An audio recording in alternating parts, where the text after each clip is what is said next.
see questions. It's so nice. I hope I can answer your questions. I'll do my best and we'll see what happens, yeah? How do we practice complete acceptance and judgment of ourselves and others, and let go of criticism, blame, judgment, trying to change someone, and not being happy and content with people as they are? Wow, this is a heavy one. This is a long one. So we'll start with the first part. How do we practice complete acceptance and judgment of ourselves and others? The only way to practice acceptance and not judging anybody else is to know who you are and who everybody is. We are all living in Maya, what we call illusion. This is not permanent. This moment is real. Only this moment is real. The rest are not. But this moment is real. We are impermanent. You know, in the Yoga Sutras of Sri Patanjali, it says, it describes ignorance. All our problems start from ignorance. What is ignorance? Not knowing or seeing the real truth regarding the non-self as the self, regarding the impermanent as permanent, regarding pleasure or pain as pleasure and pleasure as pain. We have really lost it. We live in Burloka, this mantra, Om Bur Bhuvas Swaha. What is Burloka? Burloka is the realm of material. So when we live in the realm of the material, we think we are material, but we are material only so long as we have the body. After that, there is no more material, right? Once you lose your body, you leave. Where do you go? Your body stays behind. So if one really contemplates this and thinks, okay, what is real? What is really real in my life? This moment. Then you start to relate to the world and to people differently. You see, there must be a reason for this existence. And why are we here? Just to judge? Just to be angry? Just to live a miserable existence? Is that why we're here? Because when we judge and we get angry and we can't accept, we don't live peaceful lives, do we? So we know something is wrong there. We already know something is wrong there. And then we're chasing after the peace, and we're chasing after, I need to be happy, so let's have another glass of wine, or let's get drunk, or let's have a smoke, because we don't know what we're grasping. We don't know what we are. So to do any kind of, to accept when you're in that stage is not possible. It's not possible because you cannot forgive, because you don't understand what is happening in the bigger picture. The bigger picture is that we as spiritual beings come to have a material existence. Part of us is material. Our ancestors, where we come from, that's all material, genetic makeup. But behind that, there is something much deeper. The spirit. The self. And this is what we come, this is our mission. When we become so unhappy in this world, we have to question. We have to question, why am I unhappy? So the first thing we always do is blame everybody else for our unhappiness. Isn't that the truth? And I love Gurudev always said this, and he said this at so many talks I've been to, and I still love hearing his words in my ears. He said, you point one finger that way, and look how many more are pointing back at you. My God, it's a loaded pistol. It's a loaded pistol. And I love that, because that is the absolute truth. But when you understand that nobody can make you happy or unhappy, they can only do it if you allow it. And that is the spiritual work that we are doing. To understand all this work, all this practice, asana, yoga postures, breathing, all this knowledge, study Sri Patanjali, study all the different scriptures. What are we doing here? We are doing it so that we can get strong and go back to who we are and what we are, because we know something is not right. When you're judging, when you're angry, when you're not accepting, you are not at peace. So there's no way anybody else can give you peace. Try it. Try it. Oh, you better change. I used to do that as a demonstration. I always used to do, because I used to do that to my husband all the time. And I go to him, and I'll show you. To the wall. Please change, please change, please change, please change. Whose head has broken down? And what am I doing? Hysterical. Don't I look absolutely hysterical? And when I saw myself doing that, I thought, I'm not doing this anymore. I'm not breaking my head. It's not him that has to change. It's me that has to change.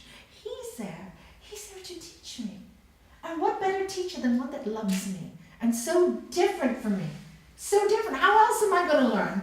From a stranger who hates me? I'd rather learn from somebody who loves me. Because really, I knew he loved me tremendously. It's just that he was a chauvinist and I wasn't. And he admitted that. He actually said that to me. I can't help who I am. And I said, I can't help who I am. So, and I believe in the spirit and the soul. And he changed in time. And I'll never forget when my guru came to see me in 1989. And obviously he must have sensed a lot of things in me and were not quite right. And then he came and saw me for the last time in 1997. And he said to me, oh my God, Nalanie, your husband has changed 100%. He is such a beautiful man. And I go, yes, Gurudev, hasn't he changed? And he looked at me and said, no. Who changed? It's true. When I changed, he got influenced by the change. When I stopped blaming and stopped pointing my fingers, things changed. I didn't change overnight. It took me a good 15 years. A good 15 years. But I tell you, it was the most interesting time in my life, because it was really, you have to learn to accept. And I kept on telling myself during the process of acceptance, because it's a process. Acceptance and forgiveness takes time. It's a process. And during that time, I kept on telling myself, wow, he's God come to teach me. He's the best guru I have. And then going to my room, oh, you can't stand this. And then there were times I'd have to come in, oh, I can't do this anymore, and get angry with him. I remember the last time I got really angry with anger. After that, I did get angry, but not with real anger. I had to pretend to be angry. But I got really angry because something was not quite right, and I had enough. So I screamed and shouted, and then I went to bed and I cried the whole night, because I thought, what a horrible yogi. What have I learned? And that's exactly what he said to me. When I was getting, you call yourself a yogi, look at the way you're talking, getting hysterical, and I'm going to call your guru and tell him. And I go, oh. In those days, later on when he said, I said, please, here's the phone. Can you please call him? You see, there was so much fear. So, when you ask this, it's a loaded question, because it does take time. It does take time. So anyway, I called my guru the next day. I said, before he calls him, I'm going to call him. I'm going to call him. So he wouldn't have. He's just not the kind of person. But I was so stupid. I believed everything I heard. So I called my guru and I said, I really behaved terribly last night. Terribly, Gurudev. And he said, so how did you behave so bad? I said, I got so angry. And he said, what was the reason? I told him the reason. So he said, you got angry because you wanted the best for him.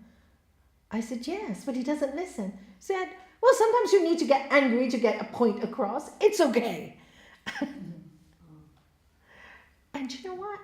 That anger was the last time I got angry like that. But it was what changed my husband around. So interesting. when you let go, things start to happen.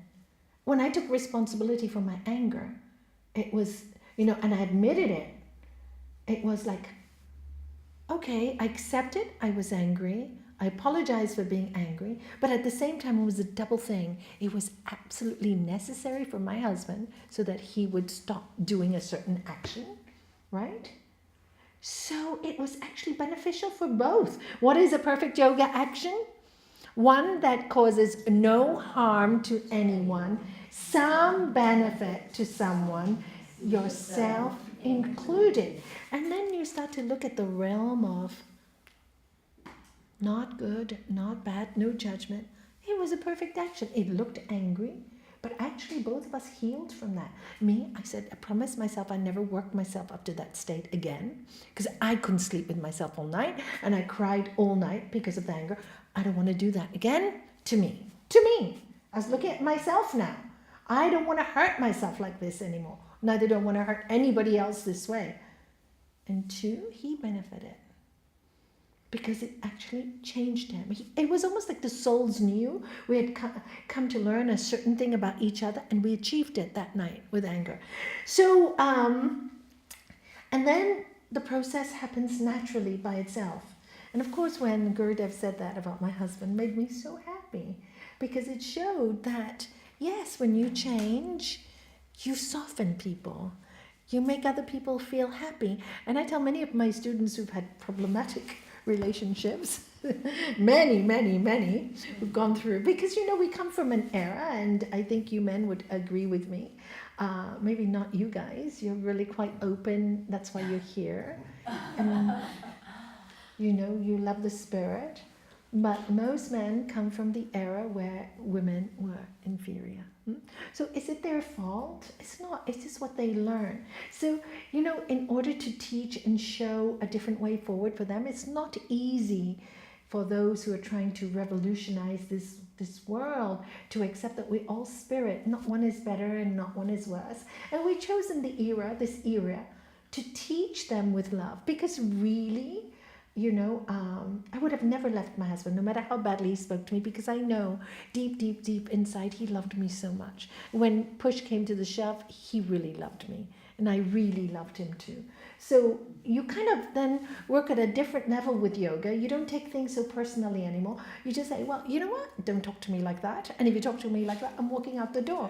And there's no this other anger. You realize it's a learning for both of you. And that's how you learn. By understanding we're all spirit, we come to this earth for certain reasons. Not everybody has the same case as mine. In some cases, women get battered and beaten up, or men too. And nowadays, I see a lot of men that are battered by words. Really, women can be so cruel these days. I never realized that women could be so mean and horrible, but they can. They're really, really cruel. And I've seen a lot of battered men. And it's, it's not about male or female. It's more about going into the generation where energies, we should work with love and kindness and compassion. And, this is where Sri Patanjali's 4 locks and keys come in really useful. Really useful. The first one is friendliness towards the... Yeah, be around happy people. Because why? When you're around really happy people, not people who pretend to be happy, when you're around really happy people, you feel really happy. You're just in a good mood, you laugh, you do funny things, and you have a laugh every day, And that's why I like to be with Les. Although he looks very serious, he made me a promise. He made me a promise, I'm going to make you laugh every single day. And he has. And he has, every single day. No matter what, he'll find something to make me laugh. So, laughter is really important. Being happy is really important. So be around the happy. And then the second one, compassion for the unhappy. All around us. It's true. So many people are unhappy. Now, don't sit and be with them for 20 hours and make yourself miserable, because that doesn't work either. But give them compassion. Listen, hold their hand. They want advice, give it. But I've noticed with unhappy people, sometimes they just don't want to hear you if they're in victim mode. So just maybe you can look at it another way and give them time. If they listen, you plant a seed, a small seed. Just don't lecture unhappy people, because this is what most people do. Oh, you got to be happy, get up on your feet, do this. I remember this happened to me. We were giving a class. I was giving a talk in Gibraltar, and a woman had just lost her son. She'd just lost her son, and it was like 6 weeks on. And I know 6 weeks is the worst possible time, because I went through it with my husband. And everybody was forcing her to go out. You have to go out. You have to be happy. You have to do something. And she said to me, and somebody in the class said, oh, she lost her son. She needs to be happy. Whoa. I blew at them. I said, do you know what it's like to lose someone? Do you know how difficult it is? You really do not want to go out anywhere. You just need to get over the grief your own. And everybody's different. Maybe some people need to go out and get things done. With me, I could only teach. Ask me out for dinner, no thank you. I just wanted to be on my own and go through the grief on my own and get out over it. I was very strong. I know I can go, and I needed to meditate and watch Friends, those two things. And be with grandkids. Yeah, this was fine. I could be with people, no problem, because I was, why? With the happy. People wanted to know God. So, and I said, do you know how hard it is? And you are all telling her what to do, and she's getting sicker and sicker and sicker. She's getting thinner and thinner. I said, give her compassion. And she just cried in the class. I don't know if you remember, this is very long time ago. This is right after Shanky passed. And she cried in the class, and she said, my son died. I just want to, I know he's gone, but I just want to be with his energy a little while longer. I just need to hold him a little bit longer. I'm not ready to go out there. I'm just not. Are you very hot? No, I'm starting to cry. Oh, okay.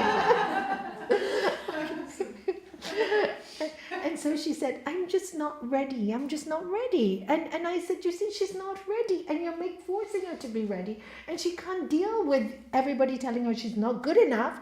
On top, she's lost her son. And everybody's telling her she's not trying enough. I said, you don't understand the pain people go through. Please don't say anything to anybody unless you've lost someone. And you understand, somebody very close. Because you have no right to advise her. Oh, we're trying to help her. I said, that kind of help is not necessary. We don't need that kind of help. And somebody actually said to me, thank God I'm who I am, said to me after my husband passed, it was really quite funny. She came to me and she said, oh, my husband left me. I'm really very sorry. I know. It'll take time.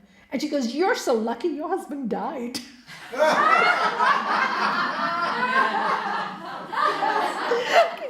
She said, you don't have to see him every day. And I said, but I would love to see him every day.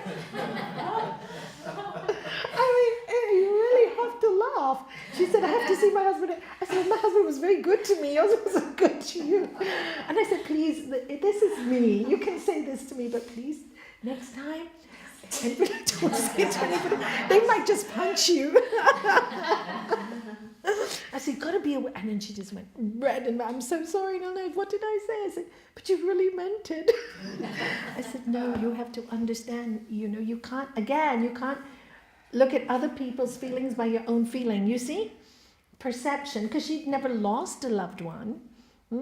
She could only see it from her own perception, which her partner was really, they had a problem, They had problems, and lots of problems in their marriage. So she perceived her problem as my problem, but it wasn't the same. So you see, judgment is really harsh on other people and what you are and what you want in your life. You have to be very clear with yourself. And if somebody is destroying your happiness so much, don't judge them, judge their action. Lord Jesus said, somebody said last week as well, Lord Jesus said, judge the sin, not the sinner. So, you don't like what they're doing, but you love them. You got it? This is how you work with people. So when you're really personally angry, you see when we get angry at a partner or somebody and you don't have this knowledge, you think you're really angry with them, but you're really not angry with them. You're angry at what they did. So when you can separate the two and say, I really don't like what you did to me. Yeah, I really love you, and that you did this to me is not nice, and I'm not going to take it. When you separate the two and you really can speak from a place of love, the message gets through. They may not like it the first time, the second time, the third time, but they start to see. They start to see. And then you need to, with the acceptance, you need to constantly work on yourself and ask yourself, this is happening to me. What can I learn from it? Is it courage? Is it to shut up? Because everybody has to learn a different thing. Okay? So again, don't associate yourself with anybody else's idea or their perception of what is the truth. But rather than what is the real truth to you, everybody's individual, every situation is different. This is where I love to tell the Ramakrishna story, if anybody remembers. I'll tell it again. It's a beautiful story about the disciple. And this disciple, well, he has many disciples. But one day, one disciple comes across the river, and the boatman takes him across. And the boatman is saying to this disciple, I don't know why everybody goes to Ramakrishna. They think he's a great yogi. They think he's, a man of God. I think it's just all a cult. And so the disciple got really angry. He got up and he says, how dare you speak about my master that way? How dare you? If you say one more word, I'll throw you off the boat and drown you. So the boatman stopped and he went to his master and he said to his master, Master, today I was on the boat. And they were speaking so badly about you, but I'm a good disciple and I protected you. Oh, what did you say? I said to the boatman that if he said one more word, I was going to throw him into the water. I was not a coward. And he goes, why did you do that? You're a yogi. You should have kept quiet. Oh, should I? Yes. Next time anybody says anything about me, keep quiet. Okay, master. Next day, another disciple was on the boat, and the boatman went da da da da da da da, again criticizing Ramakrishna. And the disciple was thinking, I practice yoga. I'm a good person. I shouldn't speak back. I don't want to speak back. I'm a good person. So he comes down, goes to his master. Master. Today I was in a boat and the boatman was insulting you, and I really learned to control my tongue. You say we shouldn't get angry. I did. I kept quiet. And the master goes, what? How dare you call yourself my disciple? You did not protect me when somebody was insulting me? How dare you do that? And the disciple went away. Now there was a third disciple who saw the master speaking to the both on the 2 different days, and he was really confused. He said, Master, what am I supposed to do? What are we supposed to do? Yesterday the man protected you. You told him off for protecting you. Today the man didn't tell the boatman off, and you told him off for not protecting you. What are we supposed to do? And the master laughed. And he said, nothing to do with me, whether they protect me or not. He said, the first man is a bully. His nature is he always likes to shout and tell people off. That's his nature. He has to learn to keep quiet. The other one is a coward. Doesn't like confrontations, never likes to say the truth. I'm very good, I'll stay in the background. He needs to learn to be brave. So you got that? Yes. You see? So we can't judge everybody by just one action. You have to look at the whole person, including yourself.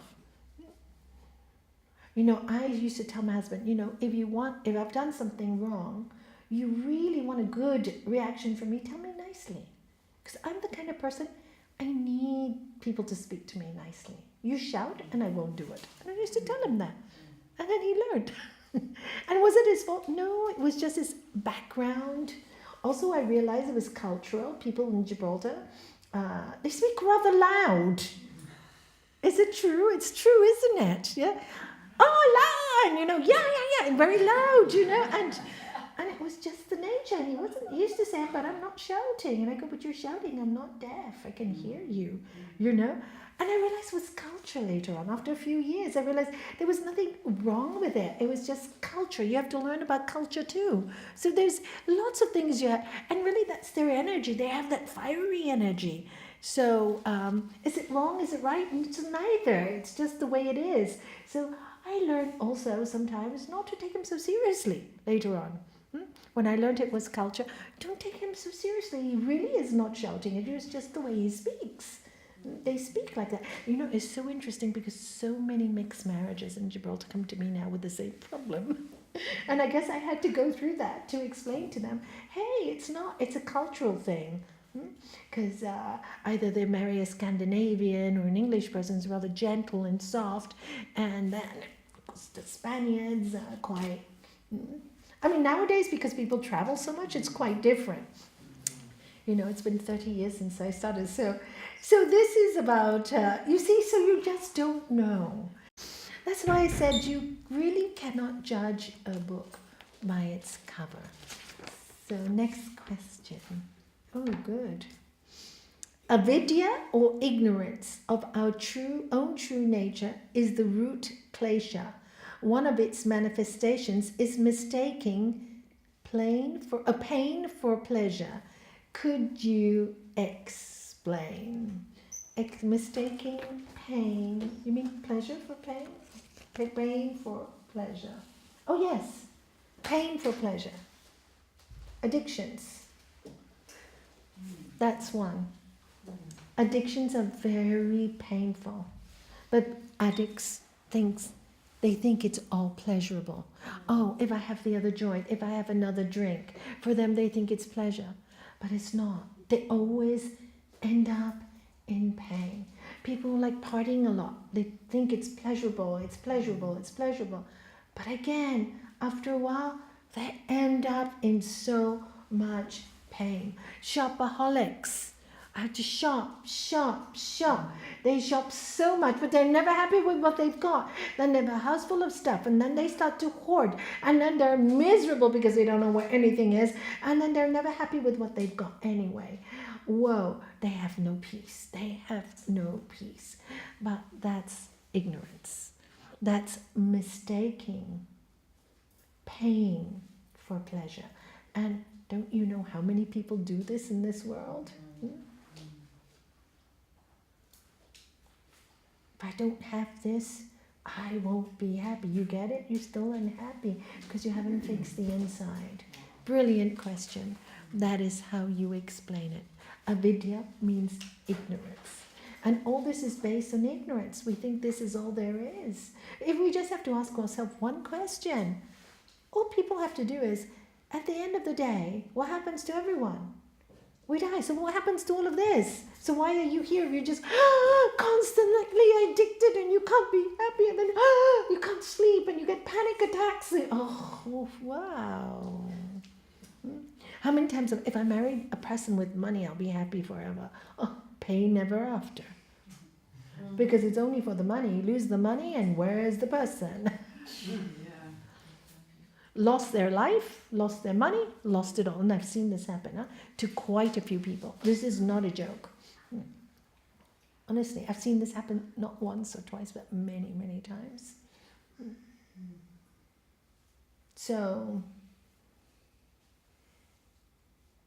is it bad? Is it good? I'm not saying it's either. It's ignorance. When you are ignorant, this is what happens. You make mistakes that will cause you a lot of pain in your lifetime. And that you seek knowledge, that you even sitting in this room seeking knowledge, means it's not your mission in this world to continue on this nonsense anymore. You need to get past it.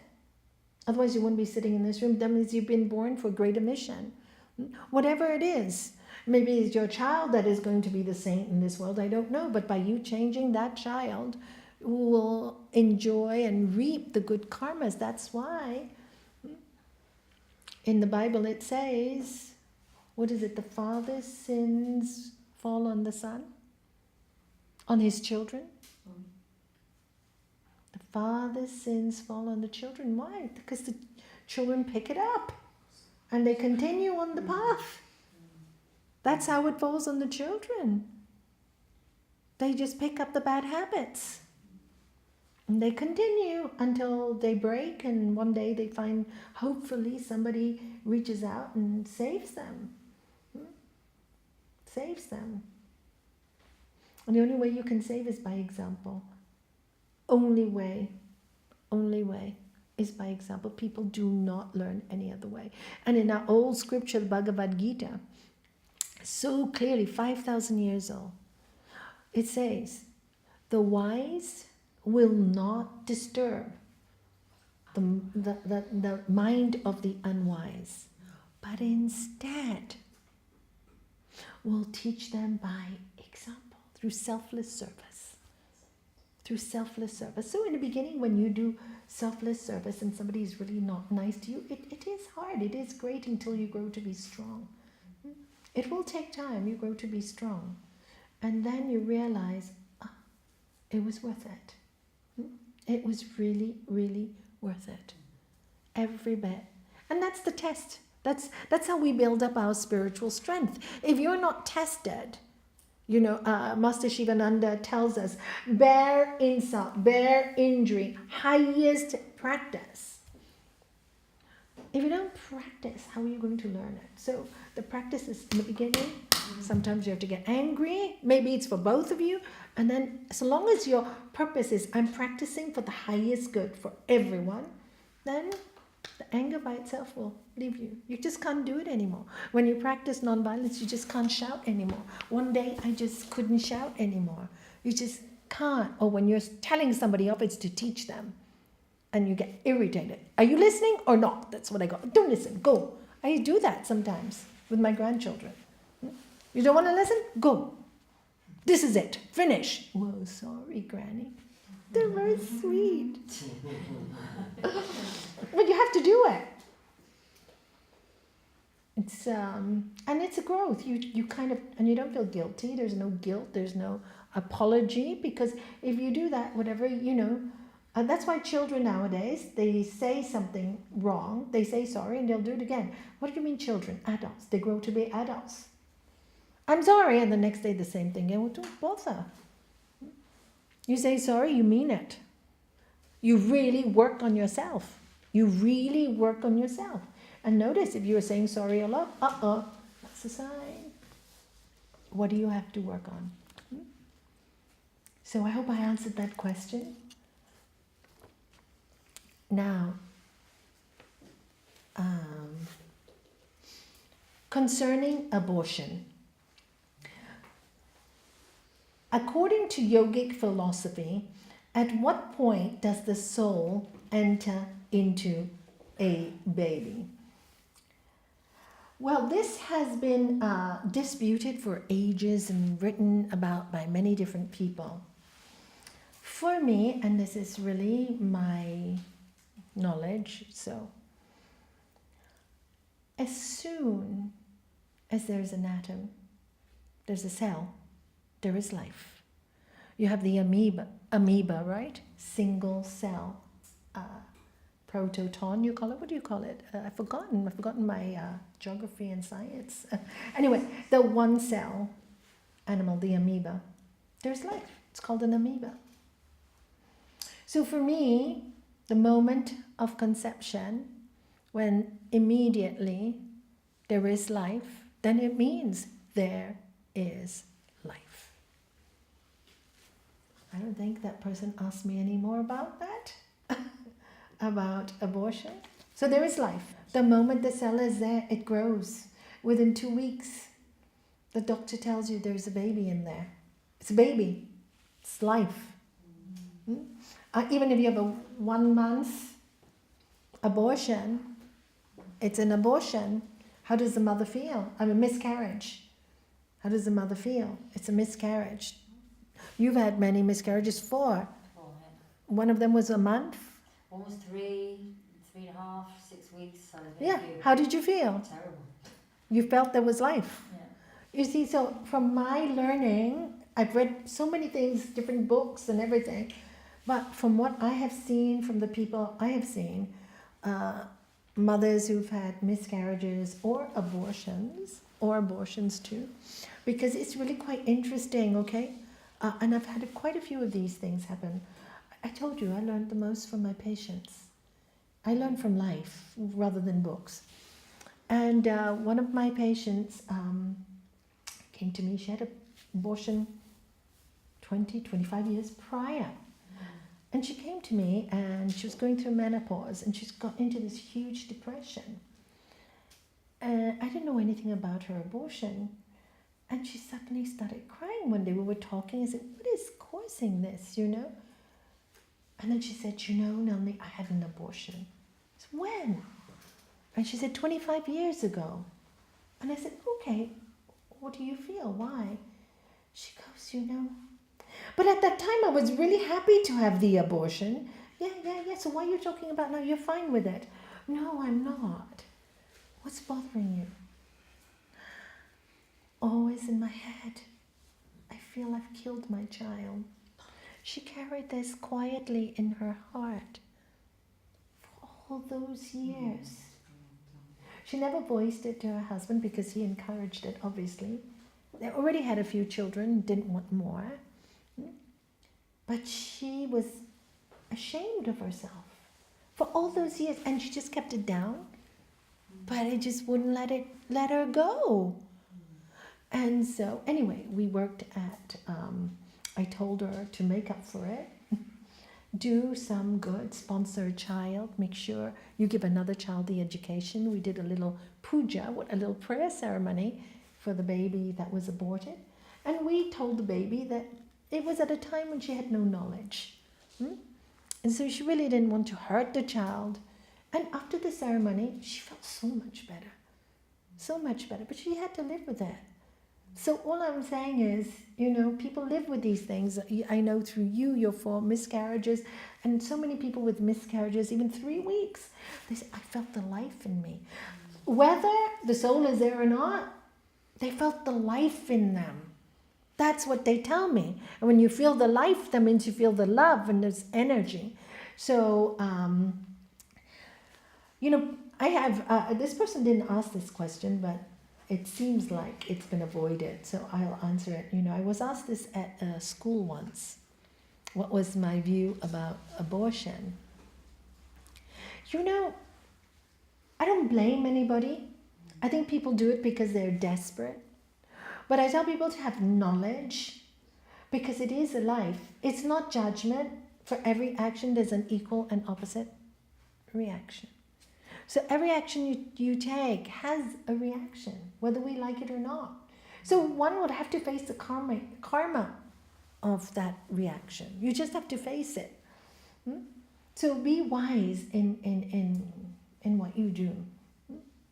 Have wisdom in your work. This is why I love knowledge, and I think, you know, I hope all of you one day will teach it at all the schools, this knowledge, and children will learn so they don't make the wrong mistakes. They become more careful. People be more careful. I don't know how many abortions today are just no thought. Even 4 weeks, 6 weeks, 8 weeks, you know, they just abort without any thought. So every action is an equal and opposite. And I don't think they're bad. I just think the people don't, you know, it's like drugs, it's like anything else. It's an easy way out. But there's no easy way out in life because we live in a world of material where there's action and reaction. You throw a boomerang and it'll come right back to you. So that's all I say. No, there is a law of karma. Blame, no, I can't blame anyone. It's just life, isn't it? Second question. Are spirit and divine energy two distinct things or the same? Well, this is interesting. Okay, there's a rationale here. Let's read the rationale. Soul is defined as spirit plus mind. But a newly formed fetus initially does not have a thinking mind and only develops certain basic characteristics later in the pregnancy, such as the ability to smile. Oh, sorry, I should have read this in the beginning. Following birth, that mind is properly formed and developed through stimuli, experience, and learning. The divine in the form of energy is the basis of every cell within the body. Correct. Correct. The divine in the form of energy is the basis of every cell because everything is divine. Therefore, oh, maybe this person's answered their own question. Let's see. Energy already exists within the mother, and energy is also transferred from the father at the point of conception. Correct. Is the merging of these two energies, therefore, the actual point when the soul of a new human being comes into existence? We just answered that one. There is clearly a merging of cells at the point of conception, which explains genetically transmuted characteristics and conditions, right? And therefore a merging of energies, correct? But something else must be added to the mix, a third component, which brings with it individual karmic traces from previous births and possibly even divine gifts. Is this third component the actual spirit, distinct from the energies brought from the parents to the new cells in the fetus? This distinct component is still the soul, not yet spirit.